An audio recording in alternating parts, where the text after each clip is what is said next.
अब्दुल खालिक मुन्ना साहब मंच पे तशरीफ फरमा, वार्ड नंबर 6 के तमामी जिम्मेदारान, मेरे सामने तमामी बुजुर्ग हजरात, नौजवान साथी, दोस्तों और साथियों, मैं आप लोगों का ज्यादा वक्त नहीं लूंगा क्योंकि काफी टाइम हो चुका है। मैं कुछ चंद बातें आपके सामने रखना चाहता हूं, उसके बाद मेरी बात खत्म करूंगा। दोस्तों और साथियों, आज वार्ड नंबर 6 की तमामी बुजुर्गों, नौजवान और हमारे तमामी साथियों से आज मशवरा करने के लिए ये मीटिंग बुलाई गई और नया Islampura ward number 6, ward number 5, ward number 7, ward number 4, यह रमजानपुरा, ये हमारे लिए ये वार्ड नंबर से हम लोग सिर्फ पुकारते हैं या पहचानते हैं, लेकिन आज वो चेहरे भी यहाँ पर है। ये मंच में बैठे हैं, काफी बुजुर्ग है, इस साइड बैठे हैं, इस मीटिंग के अंदर बैठे जो मेरे वालिद के साथ शाना बसाना चलते रहे, शाना बसाना काम किया और आज शेख रशीद साहब आज हमारे बीच मौजूद नहीं है, लेकिन आज मेरी सरपरस्ती करने के लिए आज ये मौजूद है। ये मेरे लिए बड़े फख्र की बात है, मेरे लिए बहुत बड़ी बात है।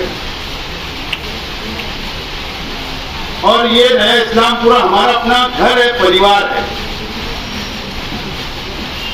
नया इस्लामपुरे में मेरा भी मकान आता है और आप लोगों का भी मकान आता है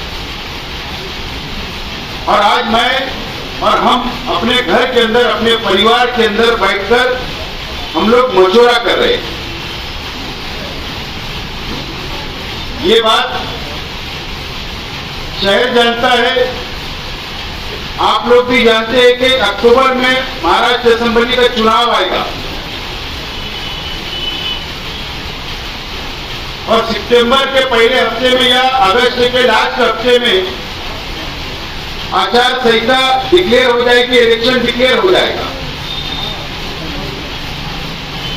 और असेंबली की किस तरीके से हम लोग तैयारी करें, लायमत तैयार करें, इसके लिए आज हम लोग सर जोड़कर यहां पर बैठे हैं। और तमाम ही साथी जिन लोगों ने मीटिंग को कामयाब किया, मैं तो उनको मुबारकबाद देता हूं। उन्होंने पहल की और उनका ही ये मशवरा था कि आज हम लोगों को जमा होना है, बातचीत करना है, लायमत तैयार करना है और लायमत बहुत ज्यादा तैयार करने की हम लोगों को जरूरत नहीं है, क्योंकि हम लोग 15 अगस्त और 26 जनवरी वाले लोग नहीं है।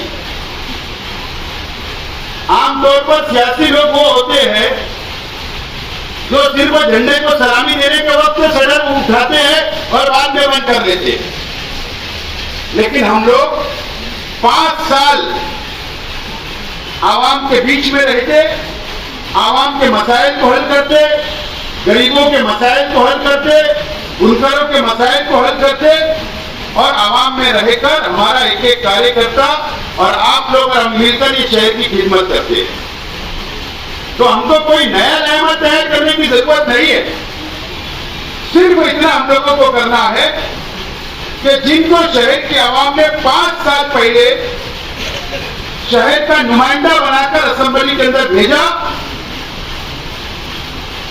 सिर्फ उनसे जवाब मांगना है कि आपने 5 साल नुमाइंदा बन के आप गए, एमएलए रहे, 5 साल के शहर को आपने क्या किया? बस सवाल पूछ लो। शहर की आवाम तो अपनी आंखों से देख रही है, समझ रही है, वक्त का इंतजार कर रही है और फैसला कर देगी, लेकिन याददाश्त बहुत कमजोर होती है, इंसान की फितरत है। आज सद्दाम हुसैन का नाम कोई नहीं ले रहा है, ले रहा है क्या? तो एक वक्त था सद्दाम हुसैन का कि हमारे अपने बच्चों के नाम हम सद्दाम हुसैन रखा करते, आज कोई नाम नहीं ले रहा। उसामा बिन लादेन पूरी दुनिया उसका नाम लेती थी, आज सब भूल गए। कोरोना भी 2 साल कोरोना रहा, आज हम लोग कोरोना के ऊपर बात करना भूल गए। तो इंसान की फितरत है कि उसकी याददाश्त बहुत कमजोर होती है।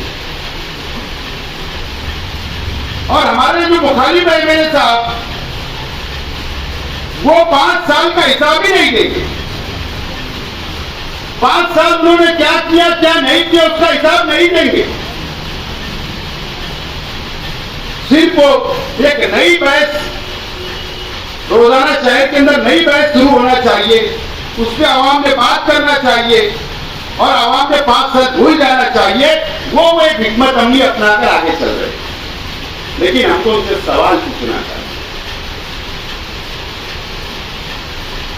उनसे अगर हमने सवाल पूछना शुरू कर दिया, 81 वादा उन्होंने किया शहर की आवाम से, 81 वादा। जब उन्होंने मैनिफेस्टो डिक्लेयर किया, उस वक्त समाजवादी, आज के कल की जनता दल, आज की समाजवादी भी उन्हीं के साथ थी। हिमायत के सब लीडर उनके साथ।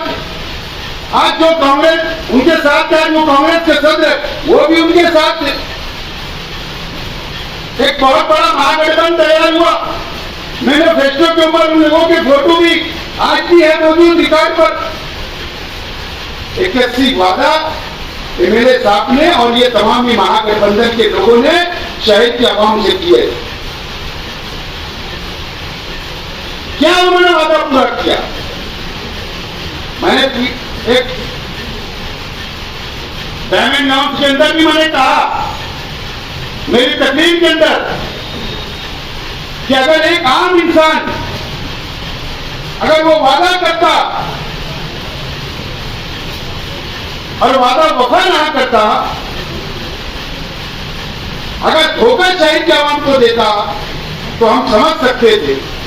लेकिन वादा किसने किया? मुफ्ती मोहम्मद इस्माइल कासमी साहब ने। एक आलिम साहब ने वादा किया तो उसकी अहमियत तो होना ही चाहिए। और 81 वादे में से बहुत बड़े बड़े वादे किए गए, लेकिन वादा शायद अब उनको भी याद नहीं होगा। हम लोगों को मिलकर, आप लोगों को मिलकर वो वादे याद दिलाना होगा। आज यहां पर मैं देख रहा हूं कि कई हमारे मुल्क भाई है, 5 साल उनके भाइयों का, क्या उन्होंने उनको सब्सिडी दिलाई? मुझे बताइए, क्या बेनिफिट मिला, क्या सहूलत मिली? सिर्फ अखबार के अंदर उनका भाई पढ़ता है और खुश हो जाता है, लेकिन उसका कोई हाथ आज तक 5 साल में कोई भी फायदा उसके हाथ नहीं आया, कोई भी फायदा। पहले भी सब्सिडी मिला करती थी बिजली बिल में, आज भी सब्सिडी मिल रही, उसमें क्या नया? बोले सब्सिडी मंजूर हो गई। अरे हर साल गवर्नमेंट सब्सिडी देती थी, उसमें नया क्या है? कोई नया नहीं है, कोई सहूलत नहीं मिली। टेक्सटाइल पॉलिसी बनाने के नाम पर बहुत मीटिंगें ली गई, स्टेडी कमेटी आई, 2 दुकानें लगी, एक अंसार जमात खाने में दुकान लगी, बुनकर लॉन्च में, एक लोटस में लगी। दोनों तरफ बुनकर भाइयों को बुलाया गया। फायदा क्या हुआ ये मुझको बताओ, ये मेरा सवाल। सिर्फ 5 साल इसी तरीके से निकाल दिया गया, कोई फायदा उधर नहीं मिला। आज मैंने उनका इंटरव्यू देखा कि रसूलपुरा और इस्लामाबाद की हमारी बहनों को वो कारपोरेशन लेकर पहुंचे। बात समझ लो, मुफ्ती मोहम्मद इस्माइल कासमी साहब, और हेडिंग क्या लगती है यूट्यूब चैनल के ऊपर कि मुफ्ती इस्माइल साहब का पावर देखो, कमिश्नर नीचे आ गए। हेडिंग होना तो ये चाहिए था कि कमिश्नर रसूलपुर में पहुंचता जब तुम्हारा पावर हम मानते, उसके नीचे उतरने से क्या होगा। लेकिन सवाल यह है कि 2007 में जब इन्होंने सियासत में कदम रखा मुफ्ती मोहम्मद इस्माइल कासमी साहब ने, तो शहर की आवाम ने उनको सर पर बैठाया, मां बहनों ने दुआएं दी, मां बहनों ने उनके वादे को, उनकी बातों को माना कि शहर के अंदर मुफ्ती मोहम्मद इस्माइल कासमी साहब 2007 में ये शहर से, इस शहर की मां बहनों से वादा कर रहे हैं। क्या उन्होंने कहा था कि शाम होने का इंतजार करती हमारी मां बहनें हाजत पूरी करने के लिए संडास का इंतजाम शहर के अंदर नहीं है, मैं शहर के अंदर संडास बनाऊंगा। आज 2007 और 2024 मुफ्ती मोहम्मद इस्माइल कासमी साहब ने जो वक्त लेकर गए, इसके लिए लेकर पता है कि वो संडास बना दो और वो नई संडास खुलवा। उनको एक संडास बनाने के लिए कितने साल लग गए। तो ये सियासत ने शहर में चल रही, ये सियासत चल रही है। अभी पार्लियामेंट में चुनाव हुआ, तमाम ही मेरे बुजुर्ग बहुत संजीदा आप लोग हैं, सियासत पे नजर रखते, नौजवान हो, मां बहनों हो, बुजुर्ग हो, हमने हमारा एक फर्ज समझा। पार्लियामेंट का चुनाव हुआ, 10 साल से हम परेशान थे बीजेपी हुकूमत से, मुसलमानों को तकलीफ, मुसलमानों के खिलाफ काले कानून बनाए गए। हमको मौका हाथ लगा, सब लोगों ने मिलकर हमने क्या किया, मालेगांव शहर में हिंदुस्तान के अंदर तारीख लिखने का काम किया। 1,98,000 वोट हमने कांग्रेस पार्टी के उम्मीदवार को दिया और चुनकर उनको पार्लियामेंट के अंदर भेजा। हमारी मां बहनों ने रोजा रखे, शहर के आवाम में कोई फिक्र नहीं की, कोई इंतजाम हो ना हो, पैसा मिले ना मिले, वर्करी कभी वर्करों ने अपने अपने घरों से निकले और कतार लगा दी और वोट देकर आए और 1,98,000 वोट मिल गई। वो अलग बात है, भाजपा आज हमको टारगेट कर रही है, निशाना बना रही है मालेगांव वालों को। भारतीय जनता पार्टी के उप मुख्यमंत्री देवेंद्र फडणवीस साहब ने पार्लियामेंट के इलेक्शन के बाद उनके मीटिंग के अंदर, उनके पार्टी मीटिंग के अंदर कहा कि विशेष समाज मुसलमानों ने मालेगांव शहर के अंदर हमारे 5 असेंबली हल्के, जो 6 असेंबली हल्के हमारे थे धुलिया लोकसभा के, 5 में हम लीड मिला और मालेगांव ने हमारी लीड तोड़ दी और एक समाज ने लीड तोड़ दी और हमारी सीट हार गई। उप मुख्यमंत्री नहीं बोल रहे। किरीट सुमैया ने ट्वीट किया, हमको जिहादी का 1,98,000 वोट दिए हमने।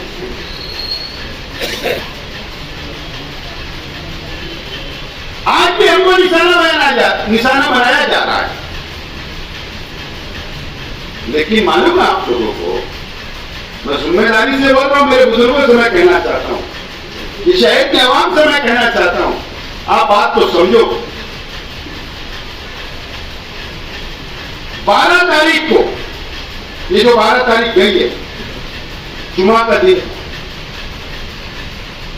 12 जुलाई को महाराष्ट्र असेंबली यानी एमएलसी का चुनाव था। आप लोग शायद एमएलसी का मतलब नहीं समझते होंगे। राज्यसभा का चुनाव पहले हो चुका था, एमएलसी का चुनाव था। 11 सीटें थी, 12 उम्मीदवार उतारे गए। एमएलसी मतलब वो भी एमएलए होता है, जो एमएलए अपना वोट देकर उसको एमएलसी बनाते हैं। जो हाउस चलता है, एक पब्लिक वोट से चुनकर जाने वाला एमएलए बैठता है और जो एमएलए की वोट और कारपोरेटर की वोट से जो एमएलसी बनते हैं, जो ग्रेजुएट वोट से एमएलसी बनते हैं, वो लोग ऊपर के हाउस में बैठते हैं, वो भी एमएलए होते हैं। एमएलए का हक है वोट देने का, मैं जिम्मेदारी से बोल रहा हूं, इससे पहले भी आज भी बोल रहा हूं, हम 1,98,000 वोट दे रहे भाजपा को हराने के लिए। हमारे शहर के एमएलए साहब ने 12 जुलाई को भारतीय जनता पार्टी के उम्मीदवार को वोट दिया। किसको वोट दिया? भारतीय जनता पार्टी के उम्मीदवार को, बीजेपी के उम्मीदवार को वोट दिया। वो चुन कर आया और वो एमएलसी बन गया। सेकुलर सीट गिर गई। जयंत पाटिल जो सेकुलर आदमी है, वो कोकण का जो सेका पक्ष का बहुत बड़ा नेता है, वो इलेक्शन हार गया। ये कौन सा बात? हम भाजपा से लड़ रहे, यहाँ का मजदूर लड़ रहा, यहाँ का बुनकर लड़ रहा, यहाँ की मां बहनें लड़ रही, और हमारे एमएलए साहब हमारी वोटों का सौदा वहां पर जाकर उन्होंने किया और भारतीय जनता पार्टी को वोट दिया। जिम्मेदारी से बोला, पूछ रहे ना किसको वोट दिया? बोला आपने। आज तक उन्होंने ये नहीं बोला कि मैंने फला को वोट दिया। आपसे इलेक्शन आ रहा है, कांग्रेस का उम्मीदवार भी था, सेका पक्ष के भी थे, वो आएंगे जब बताएंगे। इससे पहले अभी तकरीबन 2 साल पहले जब इमरान प्रताप गढ़ी राज्यसभा का मेंबर बना, उसी वक्त उसी दिन एमएलसी का भी चुनाव था, राज्यसभा का भी था। मेरे पास वीडियो है, होटलों में मीटिंग किए, टैक्सी से घूमे। उस वक्त भी इन्होंने भारतीय जनता पार्टी और बीजेपी के उम्मीदवार को वोट दिया और राज्यसभा के अंदर वो लोग गए। यह हमारी वोट का सौदा हुआ 5 साल। ये चुनकर आए जब 19 में, कौन सी पार्टी से? एमआईएम से। एमआईएम कौम के नाम पर, मजहब के नाम पर हमारे नौजवानों को बरगलाया गया, जज्बात से उनके खेला गया, मां बहनों के जज्बात से खेला गया, एनआरसी के नाम से वोट मांगा गया। एनआरसी किसने लगाया था? बीजेपी ने लगाई। उनके खिलाफ इन्होंने वोट मांगा और जाकर बीजेपी को उन्होंने वोट दिया। ये शहर के अंदर 5 साल हुआ है। कौन सवाल पूछे? और उस वक्त तो इन्होंने ड्राइवर भी नहीं लेके गए। मुंबई 12 तारीख को बिस्सी लाना थे, बिस्सी लाने घर के लोग ही जाते, ड्राइवर भी नहीं, पीए भी नहीं, दोस्त भी नहीं, कोई नहीं था साथ में। तो सौदा किया गया मुसलमानों की ओर। मैं तो बोलता हूं कि मजहब का सौदा किया गया, क्योंकि तुम मजहब के नाम पर, कौम के नाम पर तुम चुन कर गए। इसका जवाब आपको मांगना पड़ेगा। जिम्मेदारी से बोल रहे, उनसे पूछ रहे, नहीं बताएंगे तुमको हमने किसको। ये 5 साल उन्होंने किया। उद्धव ठाकरे की हुकूमत थी, इन्होंने ताज रेसिडेंसी होटल जो कुलाबा में है मुंबई में, वहां पर जाकर वजीर आला से मिलने गए। एकनाथ शिंदे जाके मिले के साथ, मैं बाहर जा रहा हूं, आपको गलत फहमी नहीं होना। अरे तुम अवीसी के पास जाना था कि साहब मैं बाहर जा रहा, गलत फहमी आपको नहीं होना। आपने जब बहुमत अक्सरियत की बात आई, स्पीकर का चुनाव आया, आप भी उस वक्त तो गैर हाजिर रहेगा, तुमने बीजेपी का साथ किया, तो जवाब कौन देगा? एमएलए पे ये काम नहीं होता। एक विचार, एक सोच, हम क्यों बीजेपी को वोट नहीं देते मुसलमान? क्योंकि हमारा और उनका नजरिया नहीं मिलता है, बस इतनी बात है।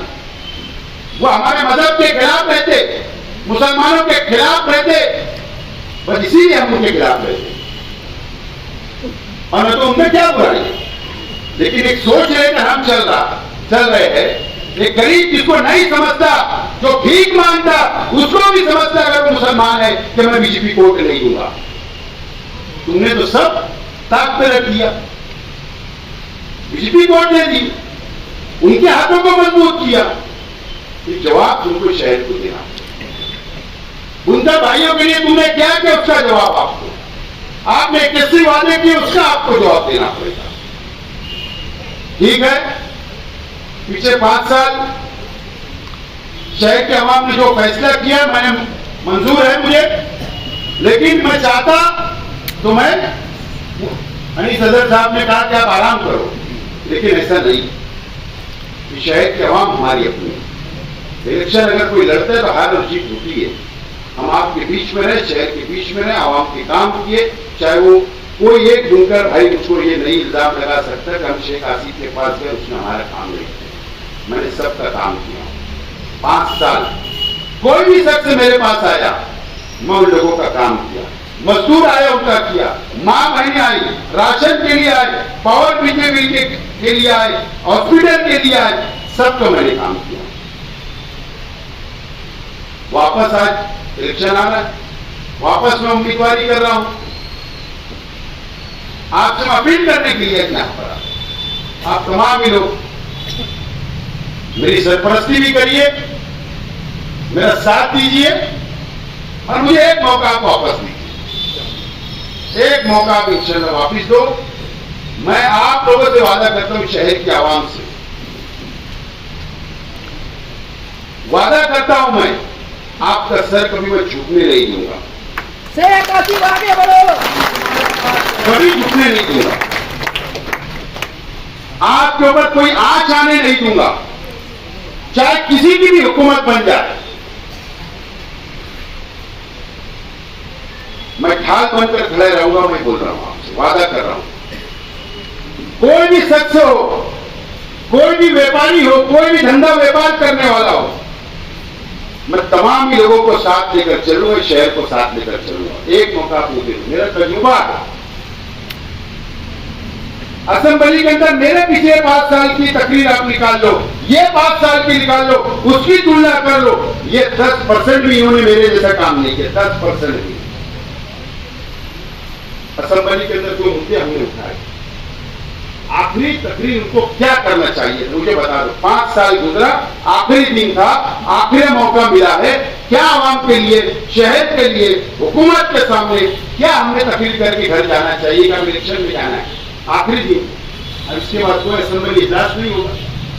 क्या बोला उन्होंने मालूम है? शेख आसिफ को अटक करो। ये एक तरफ अबू आसिम आजमी ने तकरीर किया, उसी दिन क्या बोला उन्होंने कि मराठाओं को रिजर्वेशन देने की बात इस महाराष्ट्र में हो रही। उन्होंने कहा कि मुसलमानों को भी रिजर्वेशन दो। यह आखिरी तकरीर हो। इन्होंने क्या कहा? शेख आसिफ को अटक करो। अबू आसिम बोले मुसलमानों को रिजर्वेशन दो। अरे आप कम से कम ये तकरीर कर देते कि मुसलमानों की हिमायत में 2 लफ्ज बोल देते। हमारे बच्चों को स्कॉलरशिप दो, हमारे बच्चों को तालीम दो, हमारे बच्चों को रिजर्वेशन दो, मदरसों की हिफाजत होना चाहिए, मस्जिदों की हिफाजत होना चाहिए। कम से कम ये बोल के आ जाते। और 5 साल इन्होंने कोई कौम की खिदमत नहीं, कोई महाराष्ट्र के ताल्लुक से उन्होंने आवाज नहीं कर, कुछ इन्होंने नहीं किया। आप 5 साल से जाकर उनका पूरा रिकॉर्ड किया। सिर्फ मजहब के नाम पर, कौम के नाम पर, मिल्लत के नाम पर वोट लेकर वो गए और वो नाकाम हुए, और वो नाकाम निकले साबित हो चुके हैं। अब शहर की आवाम को सोचना है, समझना है और फैसला करना है। मैं मेरी तारीफ नहीं कर रहा हूं, लेकिन मेरा कॉन्फिडेंस, मेरा हौसला, मैं हर डिपार्टमेंट से काम ले सकता हूं। मुझे हर डिपार्टमेंट समझता है, हर डिपार्टमेंट समझता है, चाहे महाराष्ट्र हुकूमत का, चाहे मरकजी हुकूमत का। हर अधिकारी से हर किससे कैसी बात करना चाहिए, कैसे काम लेना, मुझे पूरा तजुर्बा है। कोई मैं नया नहीं आपके सामने वोट मांगने आ रहा हूं। तजुर्बे की बुनियाद पर आपने आजमा चुके मुझे 5 साल पहले पीछे, 14 से 19 तक। उर्दू घर आपके सामने, फ्लाईओवर ब्रिज की मंजूरी मैंने लाया, फंड मैंने लाया, लेट भी हुआ तो उनके वजह से हुआ। हिल स्टेशन बना हुआ, खंडर हो गया, उसको देखने वाला कोई नहीं था। बच्चों को किताबें तकसीम किया, चाहे प्राइमरी की हो चाहे हाई स्कूल की हो, कंप्यूटर तकसीम किया, असेंबली में नुमाइंदगी किया, आवाज उठाया, फंड लाया, बहुत कुछ मैंने शहर के लिए किया। ये तजुर्बा है मेरा। वो नहीं बता सकते कि इमारत के लिए मैंने किया हूं, एक इमारत नहीं बता सकते। तो दोस्तों, आज मैं ज्यादा आपको वक्त नहीं देते हुए, लेकिन मैं आपसे अपील करता हूं कि ये शहर के सियासत का, ये शहर के मुस्तकबिल में टर्निंग पॉइंट है। मरकज में बीजेपी की हुकूमत बनी है, अब उससे हमको लड़ना है, हमारे हक के लिए लड़ना है, ये शहर के मुस्तकबिल के लिए लड़ना है। इसके लिए मैं आज आपसे अपील करता हूं कि आप लोग आने वाले वक्त के अंदर मेरा साथ दीजिए, अपने अपने वार्ड में, अपने इलाके में, अपने घर में, अपने रिश्तेदार के अंदर आप मेरे लिए वोट मांगे, मेहनत करें। इंशाल्लाह मैं जो वादा करके यहाँ से जा रहा हूँ, मैं आपके साथ रहूंगा, खड़ा रहूंगा और उसको निभाने की कोशिश करूंगा। आप यहाँ पर हमारी प्लानिंग को पढ़ाए। मैं आपका बहुत बहुत शुक्रिया अदा करता हूँ और मेरी बात खत्म करता हूँ। शुक्रिया।